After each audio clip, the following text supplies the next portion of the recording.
Thank you. Wow. What an audience. Thank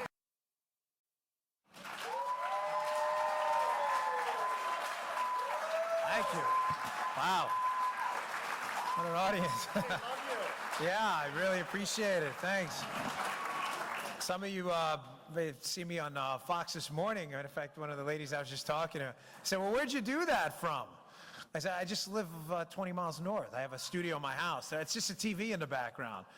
It's a TV. It's actually a video of we took down in Palm Beach. You're just watching a movie in the background. It's in my office. If you listen real close on Fox sometimes for hits, you'll hear some like gurgling in the back. That's usually my 6-year-old running around outside. No, I'm serious. Like, yeah, that's my office, and it's a really small office. I don't live like liberals in a 5,000 square foot mansion. So once in a blue moon, you can hear my kids run around. So that happened. I made it down here. Sorry I didn't tell everybody I was here. When we went to the front desk, I got caught up in a conversation with Sebastian Gorka and Louis Gohmert, and we're all chatty Cathy, so that just went on forever. I forgot to tell everyone that I actually showed up. So I am here. We made it. I'm great. Thanks to everyone who's already bought the book in advance. I really appreciate it. That's what I want to talk about today, folks, because it's been about a year and a half now of my life. I've written 4 books, but this one by far was the most tedious to put together. I had to have 2 co-authors actually help me out. And the reason I wrote the book, this whole spying scandal, this debacle, this atrocious disgrace of a scandal that happened to our president. You know, a lot of cops, federal agents in the room, anyone have experience in law enforcement? Yeah, a couple, raise your hand. If I'm wrong, call me out on this, but when I was a cop and then a Secret Service agent, if you have even an ounce of empathy for human beings, which most of you in this room have more than an ounce, you have a whole lot, you'll arrest a lot of bad people for a lot of really bad things. But one of the things that impacted me so deeply in my life, I'm not going to say the guy's name for obvious reasons, but let's call him John Doe. You know, we hit a door at about 6 o'clock in the morning to arrest this guy in a credit card fraud scheme, and it was ugly. I mean, it had been hundreds of thousands of dollars. When you're a federal agent, you don't get to arrest people for like $5 petty crimes or anything like that. They'll throw you right out of there. It was a serious crime. We arrested the guy, and I remember after working on this case for 6 months, there was this sense of accomplishment tempered immediately by this awful feeling in my gut. It's 7 o'clock in the morning, you arrest him, and you don't anticipate the human side of it. Well, what happened? The guy's young kids ran out. That's their dad. He actually wasn't the worst guy in the world. He was actually a good father to his kids, and they're watching their father in handcuffs. And the wife is crying, their life is over. Now, the guy was a bad guy, don't get me wrong. But again, we're all human beings, and I've got to tell you almost scarred me for the rest of my time. I kept thinking to myself, I couldn't get that image out of my head. What bothers me about that and how that ties to this Spygate thing and why this whole thing has consumed the last year and a half of my life is that guy was an actual bad guy. Imagine if you find out you're the President of the United States, all you did was win an election, and you find out the massive machinery of the federal government with the ability to slap bracelets on you in the form of handcuffs, take your life and your freedom, was turned against you. Folks, this happened. This is the biggest scandal of our generation. There's no close second. This makes Watergate look like romper room. Now, I only have about 20 minutes or so to get through this. This is usually about a 45-minute speech. I just gave it in California. But I promise you, there wasn't one person falling asleep the entire time. I'm going to walk you through what happened. It's all in the book, by the way, in great detail. And what we did in the book, if you choose to buy it or not, it's totally up to you. I'm happy to sign them. I won't leave until I sign every one of them. But read the footnotes. We deliberately did not use footnotes from right-leaning resources. I used CNN, the Washington Post, the New York Times, because anyone who tells you, oh, this didn't happen, just go to the footnotes and say, did you read this article? It happened, folks. The President of the United States had the intelligence community and the law enforcement community of the United States at the highest levels weaponized against him. Now, I like to break it down simply into how they did this. They had plan A, plan B, and plan C. And the joke of the whole thing, and when I say joke, I don't mean funny, I mean a tragic joke, is It wasn't known as Plan A, Plan B, and Plan C. You know why? They thought Plan A was just fine, so it was just the plan.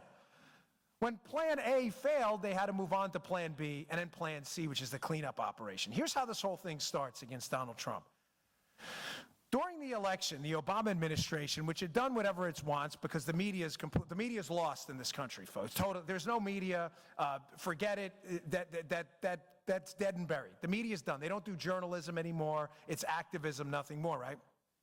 The Obama administration had grown comfortable with the idea of weaponizing government against their political enemies. It had happened over and over again. We had the IRS scandal, we had the AP phone record scandal, the Jim Rosen Fox News scandal, and I ask you this, what happened to any of the people involved? Anyone? Yeah, the answer is nothing.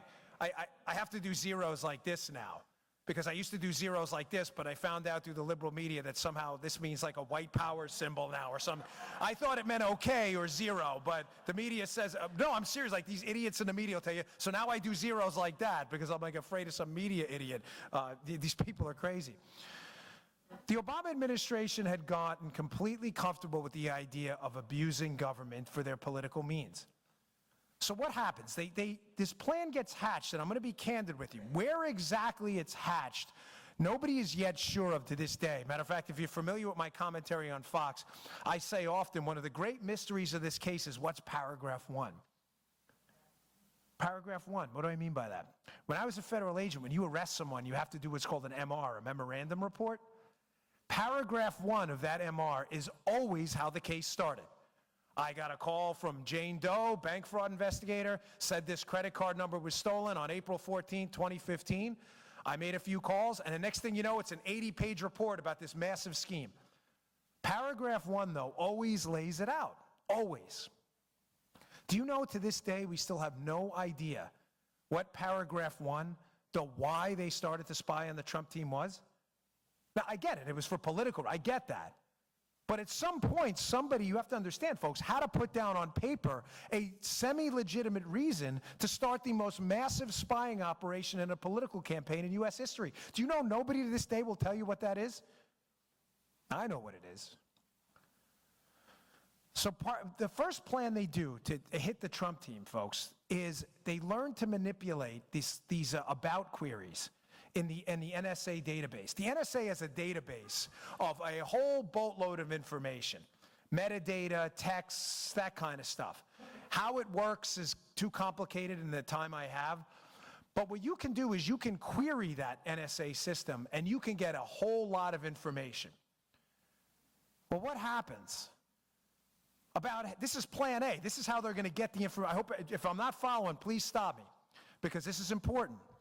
The Obama administration figures out that through unmasking, in other words, wiretapping people, pretending they're targeting foreigners, and then querying information in this database, that they can get all the political opposition research in the world that they need against the Trump team. It's beautiful. No one's going to call them out. The media's on their side, right? But there's a good guy in this. There's a white hat. Somebody in the government sniffs this thing out. That's why I tell you, this wasn't plan A, this was the plan. They were going to unmask people, wiretap people, and they were going to query this NSA database and get all the information they needed about the Trump team. But somebody smells a problem, and he's not having it. And he's the white hat, he's the good guy in this story. And it's Mike Rogers of the NSA. Mike Rogers of the NSA senses that there's something wrong about these about queries. In other words, who's tapping into the database here and making political queries? Now, folks, some of you, I don't know your politics. I assume most of you are conservative, libertarian, or Republican, but that's fine either way.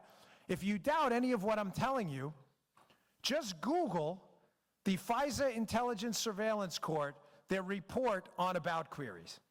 Because Mike Rogers goes to the Foreign Intelligence Surveillance Court and says, Houston, we got a problem.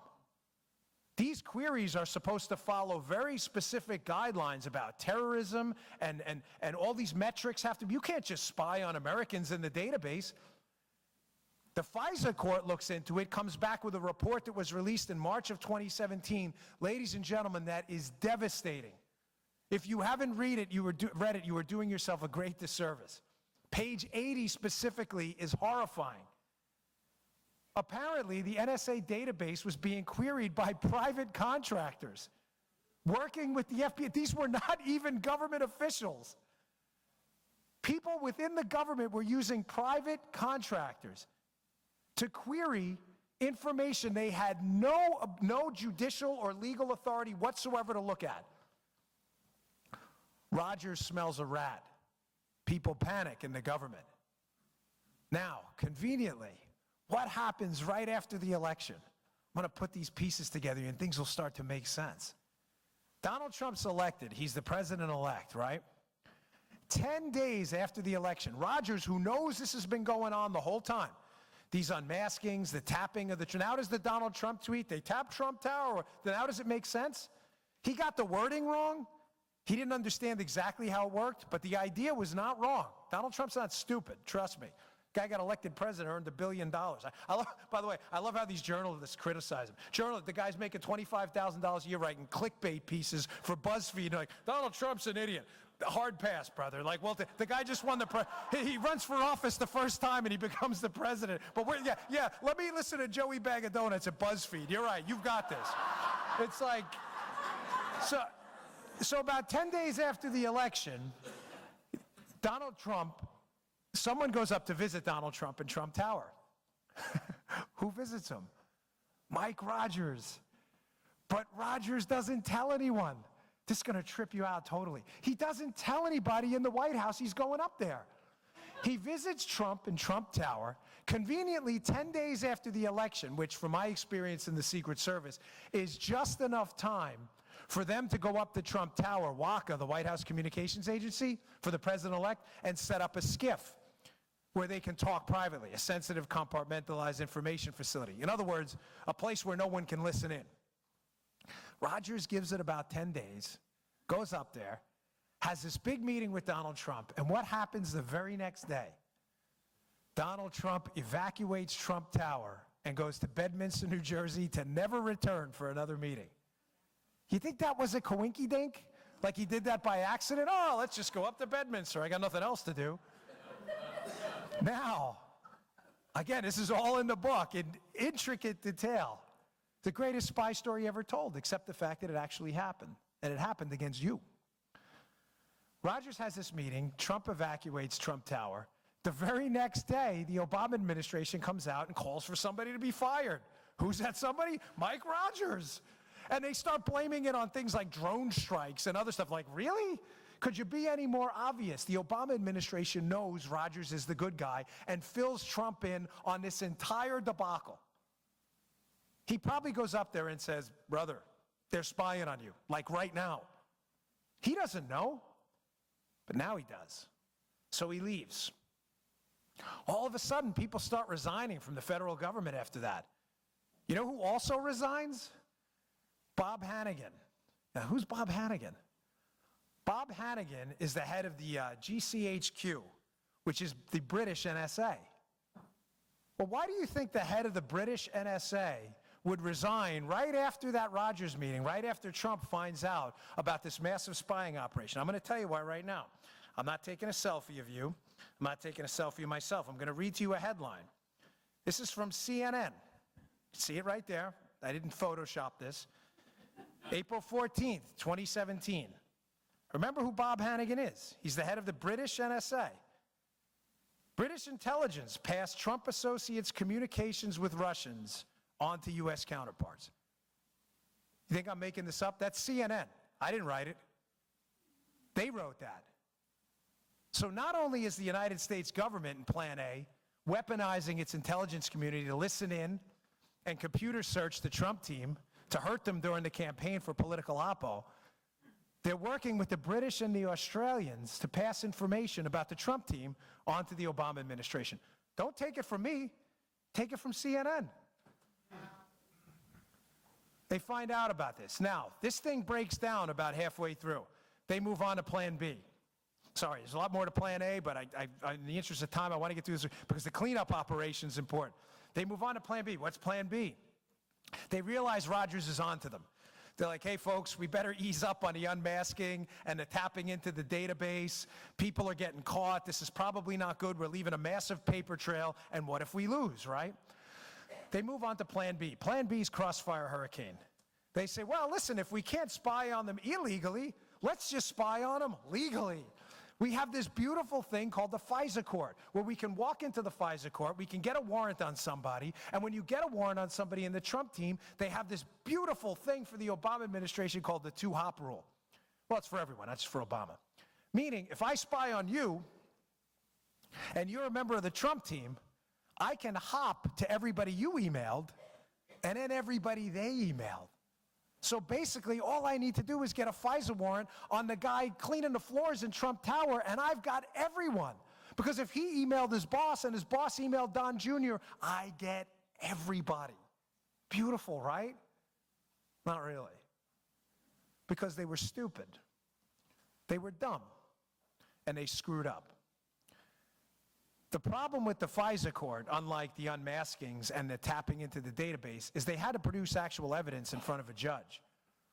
There was a judge in a FISA court that needed evidence that the Trump team was working on behalf of a foreign power, but critically doing it in violation of at least one U.S. law. Folks, they had nothing. They had zero. Do you understand they, to this day, have absolutely zero? Zero. Remember, don't do it one hand. It's a big mistake. Media people, you'll be a white power person after that. You always do it that way. They had zero evidence at all. The funny thing, I'm only half kidding. That's how worried I am about the media. They're so crazy these days, right? They had nothing on collusion. Nothing. Zero. So what does the FBI and the State Department and the DOJ do? They say, well, we don't really have any evidence. Let's just make it up. We've got this guy we worked with in the past, this guy Christopher Steele. Now I'm going to do this. I'm not taking a selfie again. I'm not taking a picture of you. Don't you worry. I'm going to read to you another headline. You need to write this down because this one's going to blow your mind. Any of you read the dossier? You haven't, right? Not many people have. You should. If you haven't read the dossier, don't you worry. Because the dossier was already written back on April 17th of 2007. You're like, what do you mean? I don't get it. It's 2017, right? No, I didn't get that wrong. It's written right here in the Wall Street Journal on April 17, 2007. Who's the author of this critical Wall Street Journal piece? Glenn Simpson and Mary Jacoby, his wife. Glenn Simpson, the purveyor of Fusion GPS. The article is called, How Lobbyists Help Ex-Soviets Woo Washington. Folks, I dare you to take a moment and read that piece. Put it next to the dossier. It's the same thing. It's the same thing. It's the same story. It was written 11 years ago. Glenn Simpson clearly had this information about Russian influence in Washington. He wrote 10 years ago. Read the names in the article. You know who appears in this article? Paul Manafort, all of these players. So what likely happened after Plan A collapses is they say, listen, let's go to the FISA court and do this legally, but we need evidence. We don't have evidence. Don't worry. Hillary Clinton's got a guy at Fusion GPS, says he's got a story to tell. Ladies and gentlemen, Glenn Simpson took his Wall Street Journal piece like it was a movie script, scratched out the names, put Donald Trump's name in there and said, look, do I got a story for you guys? It's all BS. The whole dossier is crap. Read the article. It's a movie script they recycled. It's a fairy tale. It's an Aesop's fable. It's made up. It's a scam. There is not a scintilla of evidence that it's true. Now, the big question on Plan B till I move to the mop-up operation, Plan C. Now they're in trouble. They're in a lot of trouble because they realize the dossier in and of itself is crap. And a lot of people at the Bureau know it. They need to buttress it with some stuff to make it a little harder. Now's where the Michael Cohen story comes in, Trump's lawyer. In the dossier is a very specific allegation, right? That Michael Cohen, Trump's lawyer, went over to Prague to set up this whole information exchange with the Russians, right? Well, what's the problem?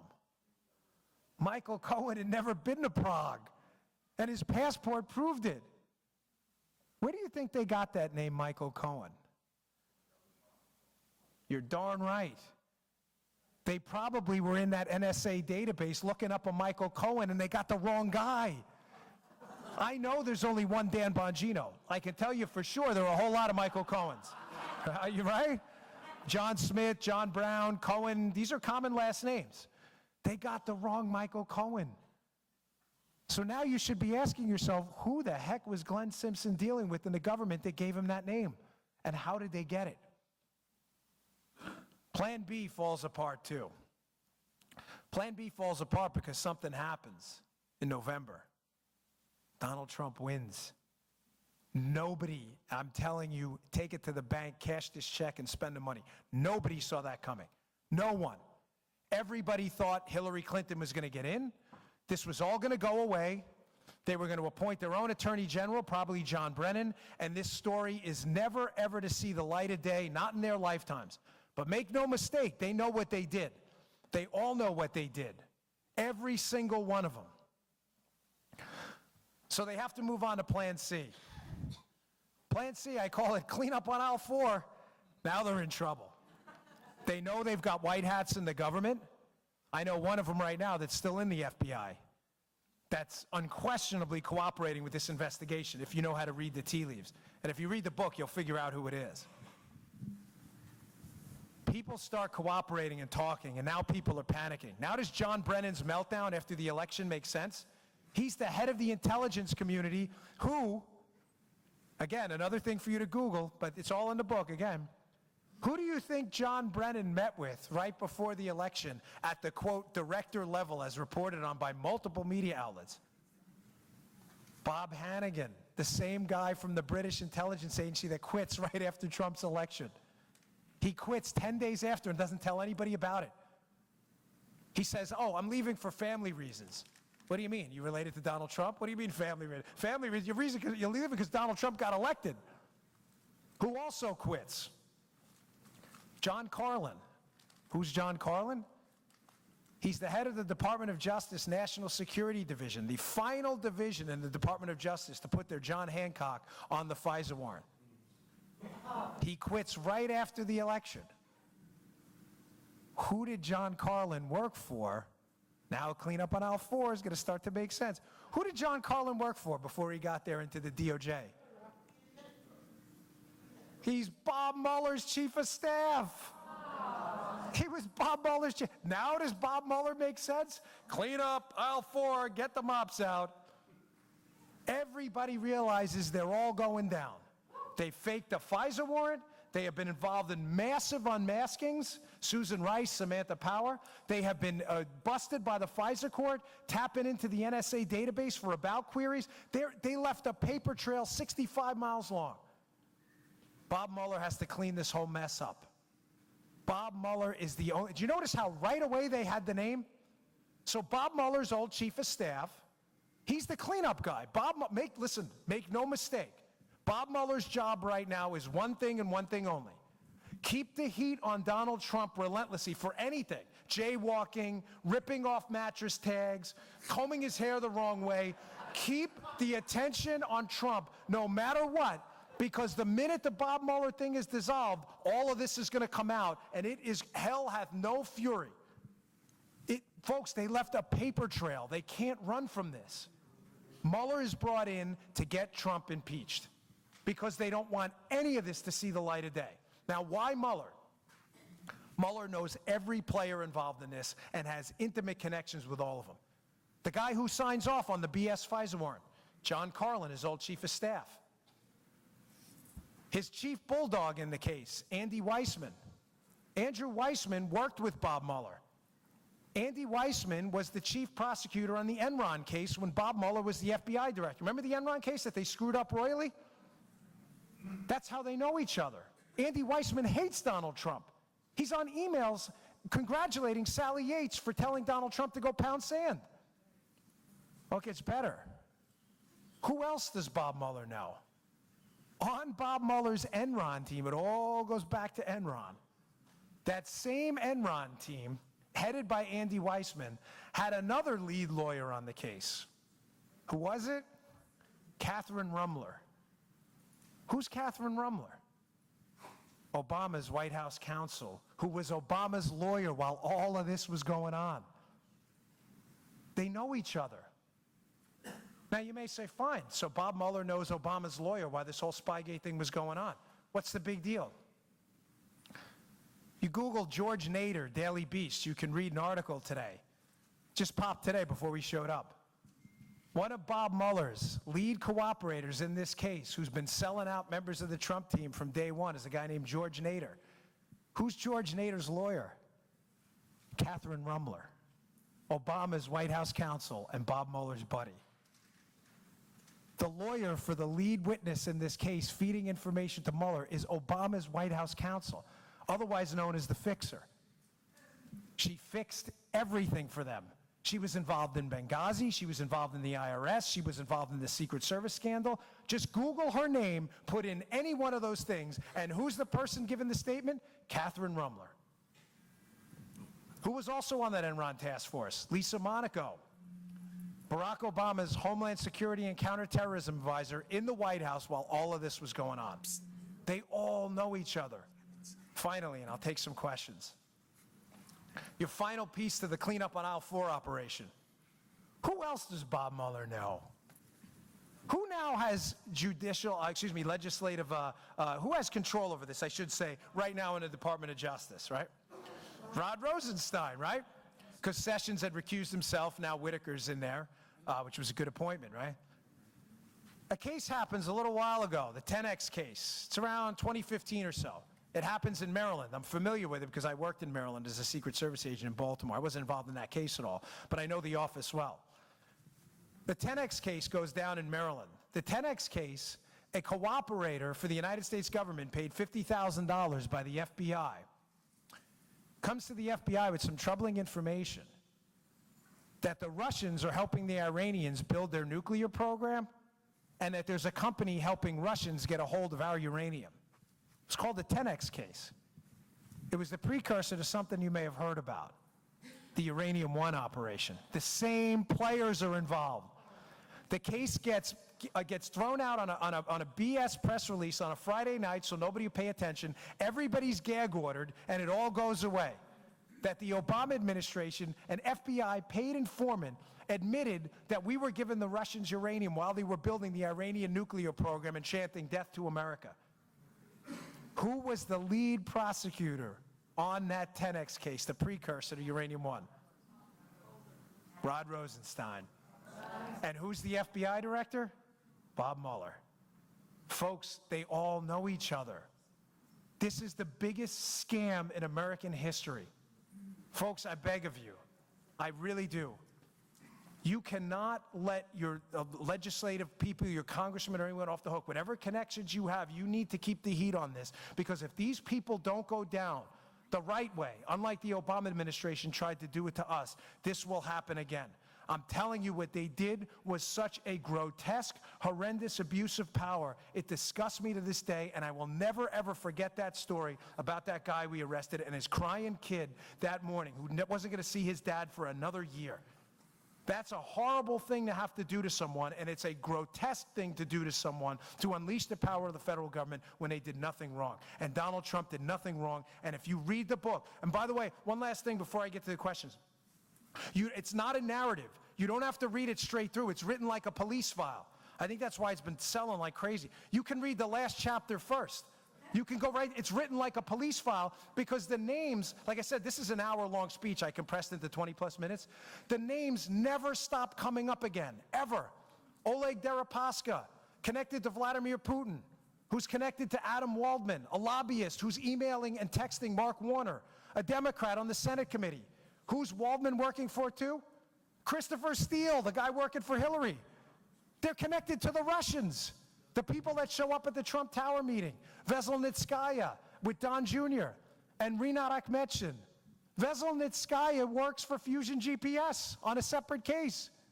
And Akhmetshin, the other guy, the Russian intel guy that shows up at the Trump Tower meeting, you know who his lawyer is? Edward Lieberman. You know who Lieberman's wife is? Evelyn Lieberman, Bill Clinton's old chief of staff. Read the book, folks. It's all laid out for you. So thanks for your time. I appreciate it. Thank you very much. I'll take your questions. Thank you. Thanks. Thank you. Sure. They love you. That was very well done.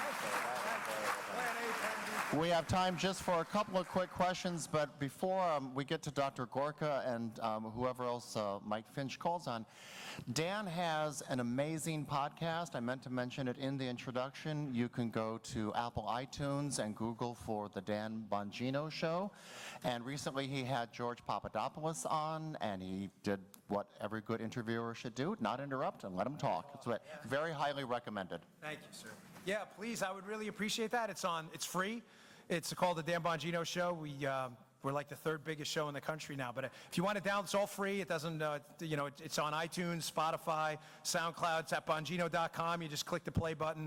You don't have to do anything. But check it out. And please check out that interview with Papadopoulos. It is eye-opening. He's the key figure in this whole thing. So, Mr. Gorka, question. We know this. Dan, after the panel this morning with Joe DeGenoa and Victoria Tunzing and this presentation, we have incontrovertible proof of the biggest political law enforcement intelligence scandal since our republic was founded. Yeah. Is it enough for the right person to become AG? If it isn't, what more do we need for justice to be done? Yeah, that's a great question, and I get this question a lot. As a matter of fact, that speech you and I were chatting about in California, same group I spoke in wants Sebastian. They want the A-team, I guess, right? I'm just kidding, my head's not that big. But they wanted Sebastian to come speak, and I was out there, and I get this question all the time. They say, well, what's going to happen? And I'm here to give you the bad news, unfortunately. No, I mean it. I'll give you the bad news and the good news. The bad news is nothing. I am not convinced anything's going to happen to any of these people at all. Remember, justice isn't blind in the United States. It's only blind to Democrats. Bob Menendez got off. Hillary Clinton got nothing. I mean, it's completely obvious that Hillary Clinton was involved in federal crimes. There's no doubt about it. It's just there's no will to prosecute Democrats. And the reason for that, as Sebastian knows as well as a lot of you do, is the media are full of liberals that will protect the Democrats to the end. They'll have Donald Trump potentially thrown out of office for ripping a mattress tag off. Hillary Clinton will, trade information over a private server that the Russians and Chinese were most likely reading, and nothing happens at all. Now, you say, well, what's the good news in that? I'm just being candid with you. I'm not convinced anything's going to happen at all. There's a massive paper trail on this. I think you'll get some of the non-politically connected players. I think Andy McCabe's in a lot of trouble. I actually think Jim Comey's in more trouble than you think. That's, again, if I had more time, I'd explain to you why, but he's in a world of trouble. He hid the case from Congress for 8 months. He's obligated to report quarterly. I know liberals have a tough time with math, but that means every 3 months. So Comey's in a world of trouble. But the politically connected players, Brennan, Clapper, John Carlin, Susan Rice, Samantha Power, the people who were involved, I'm not convinced anything's going to happen at all. Here's the good news. I always say I hate quotes because I think it's like for lazy men when speak when they let me quote someone else. Talk yourself. You can't figure it out. But some are really good. And, the book The Natural is just tremendous by Bernard Malamud. And in the book, he says, we all live two lives, the one we learn from and the one we live after that. And the only path to true happiness is through suffering. So I always bring that up in the end because, folks, it stinks. It physically and mentally wears on you knowing that we're always going to be the subject of ridiculous scrutiny by hacks in the media and police state tyrants in our government that hate us, while the other side gets a pass and gets celebrated on college campuses and they leave like heroes like Hillary Clinton. But that's your suffering. I'm not Tony Robbins. I'm not here for an inspirational speech. I'm just here to tell you that whatever your religion is, Jewish, Christian, whatever it is, the lesson from Jesus Christ and just about everyone in the Old Testament is the only path to salvation is suffering. You're here fighting for a cause. You know in the end is probably not going to work out for you. But one day, you're going to be standing next to Hillary Clinton at the pearly gates of heaven or wherever you may go. And you're going to be able to say, damn it, I did the right thing and stood for what was right, while this joker scammed their entire time. Know your life meant something, and theirs are meaningless. And know one more thing. Although we may not get actual justice out of this, you will get cosmic justice. And cosmic justice is this. History eventually tells the real tale. Every single time. David Dinkins was a hero in New York until Rudy Giuliani won twice and they realized how awful his administration was, and sooner or later they had to tell the truth. When the truth comes out, Hillary Clinton's legacy will be nothing more than a stain on this country. And forever in textbooks, kids are going to read her as a cautionary tale of what never to do when you get power, and that will never happen to any of you. So take that to the bank and celebrate that one. That's the justice you're going to get. Yes, ma'am. We're going to have one last question, and then we're going to stay in the room for Ken Starr, and Dan's going to sign books outside. Thank you. What about the FISA court judge that all of this fake information went to? Is he allowed to make any comment? Now, there were multiple FISA court judges. Remember, there were 4 FISAs. There was an original FISA and 3 renewals. I get this question a lot. Was the FISA court judge in on it, right? Now, I can't tell you that this categorically, but my research, and if you read the book, you'll probably come to the conclusion, no, they were just lied to. Remember, there was no hearing. No hearing. You understand what I'm telling you? They walked into court and said, do you swear to this document? And they said yes, and there was no hearing. So basically, the judge is assuming that the person putting their right hand up, swearing the dossier information in there was true. It wasn't the judge's fault. So do I believe they were in on it? No. But that's where the paper trail ends. And that's why I told you, I think a lot of the unpolitically connected people are in a world of trouble. I think Peter Strzok is in trouble. I think Lisa Page is in trouble. I think Bill Priestep is already working with the federal government to take these people down. I think the law enforcement people are in trouble. But I think the politically connected people are going to get a complete pass on this. I don't think a darn thing is going to happen to Hillary Clinton. But remember, she's going to have to answer to the cosmic justice that, and in the end, to me, I know we're doing the right thing, folks. And, we fight the good fight. They fight the easy fight. So. Yeah, I'd love to. Well, I'll tell you, how to change the media? If you donate to any colleges or endowments, paperclip $1 to your next donation. Say, this is my last dollar until you get some conservatives in your school of journalism. That's how you do it. All right, I'll be outside. I'll see you all if you want to find a book. So thanks for your time.